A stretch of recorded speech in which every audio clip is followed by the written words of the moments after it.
Well, Matt, I think in all the league games we've been involved in before today, no more than 3 goals were scored. We've got 6 today, so a bit of a different kind of game. How do you go about summarising that one? That was a difficult game. I knew it was going to be a tough game. I've said to the lads then, I've struggled all week a little bit in trying to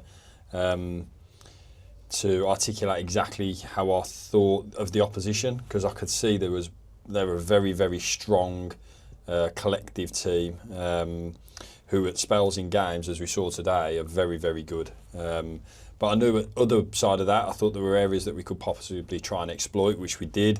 But there's no credit to be taken from Evo's unbelievable first and then timely second to put us back in front just before the break. I thought that was a really important moment in the game.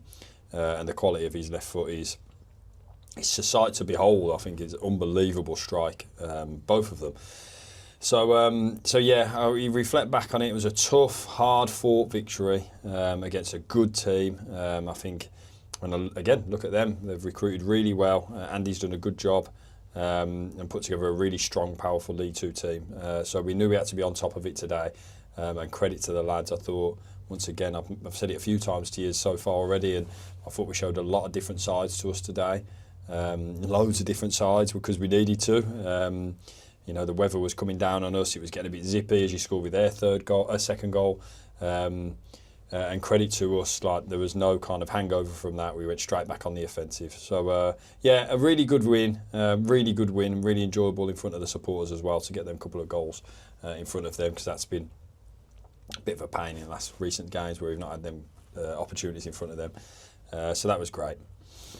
Got to talk about Evan Weir. He'll get a lot of the headlines this afternoon after his 2 goals, but he's taking on a lot of responsibility now, isn't he, in the team? But in terms of like the free kick, for example, how much is he working at that on the training ground? How much of that comes down to the practice and the work he puts in? Yeah, there's a bit of everything there. He does. He practices a lot. I had to drag him off yesterday because he was practicing, and I don't like him doing too much on a Friday, but he was out there again. And but I think he's kind of given a God-given left foot as well, which is an amazing weapon to have. And on the day, that was probably what undid some of the work, because there was, like I said, there was a lot of bang crash wallop League 2 stuff out there, which in those kind of fine margin games, especially in the first half, to have that quality that he has to make something change and turn something around, that's a hell of a weapon to have. So yeah, credit to him. I thought he's, practice definitely does make permanent, as they say. And for him, I'm delighted he gets his couple of goals and then defended incredibly well as well.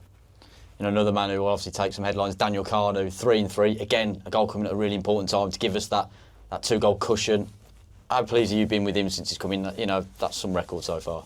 Yeah, I thought it was a proper team goal in the way we wanted to hurt them as well. We thought there might be spaces down the sides of their centre-backs at times in the game, because they push well and they like to create overloads through their wing back, so that was an area we wanted to be able to try and beat them on transition with. I thought, credit to Daniel, but I thought Connor's impact in that goal as well was very, very, very significant. So, really good team goal from that perspective, and then the coolness and the calmness that Daniel showed was very, very impressive. And I don't know if it was before that or after that. I think it was before it, where Joe Murphy makes a really good save with his feet. So he was threatening throughout the day. Maybe possibly could have had another one. Aaron could have had another one in that spell of kind of 5-10 minutes where it looked like we might take the game really away from everybody. But yeah, again, credit to the team, because they've taken on board some of the stuff, and then just that athleticism of Daniel.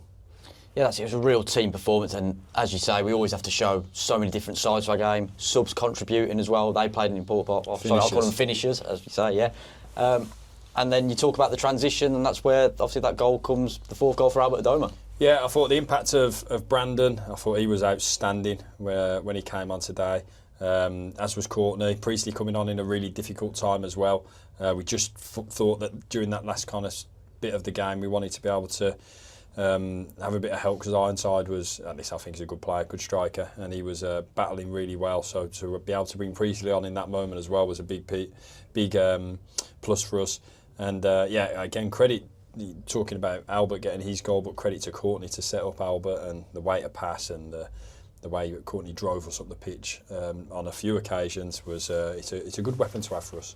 As you said, great to have Priestley back. Obviously, Jamie Jellis, you said he was pretty close. Was he knocking on the door today? Yeah, well, he was ill on Thursday, which was the day where I really wanted to tick him off. So yeah, it'd be good for him to have a good week's of training now. But he's fine, he's absolutely fine. But that illness that he had on Wednesday going into Thursday just knocked him back a day and just didn't enable him to be able to be ready for the game. But yeah, he's knocking on the door. Finally, another great crowd of over 6,000 here, and we've sent them home happy.